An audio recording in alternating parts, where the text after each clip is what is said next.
ക്രിസ്തുവിൻ്റെ സമാധാനം അനുഭവിക്കാൻ നമ്മെ ഈശോയുടെ ശരീരത്തിലേക്ക് വിളിച്ചിരിക്കുന്നത് കൊണ്ട് കൃതജ്ഞതാ നിർഭരരായിരിക്കും. നന്ദി പറഞ്ഞോ, കാരണം നിങ്ങൾക്ക് വിളി കിട്ടിയിരിക്കുന്നു ഈശോയുടെ ശരീരത്തിലേക്ക്. അതുവഴിയായി ഈശോയുടെ ശരീരത്തിൽ സമൃദ്ധമായ ക്രിസ്തുവിൻ്റെ സമാധാനം, എൻ്റെ നിങ്ങളുടെ സമാധാനമല്ല, എൻ്റെ നിങ്ങളുടെ സമാധാനം വന്നും പോയി നിൽക്കുന്നതാണ്. എന്നാൽ നിലനിൽക്കുന്ന ക്രിസ്തുവിൻ്റെതായിട്ടുള്ള ഒരു സമാധാനം അനുഭവിക്കാൻ നിങ്ങളെ വിളിച്ചിരിക്കുന്നു, നമ്മെ വിളിച്ചിരിക്കുന്നു. എന്താ ഇപ്പോൾ ചെയ്യേണ്ടേ?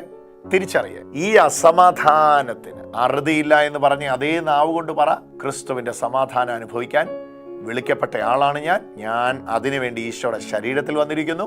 ഇനി എന്നോട് പറഞ്ഞിരിക്കുന്നത് നന്ദി പറയാൻ വേണ്ടി മാത്രമാണ്.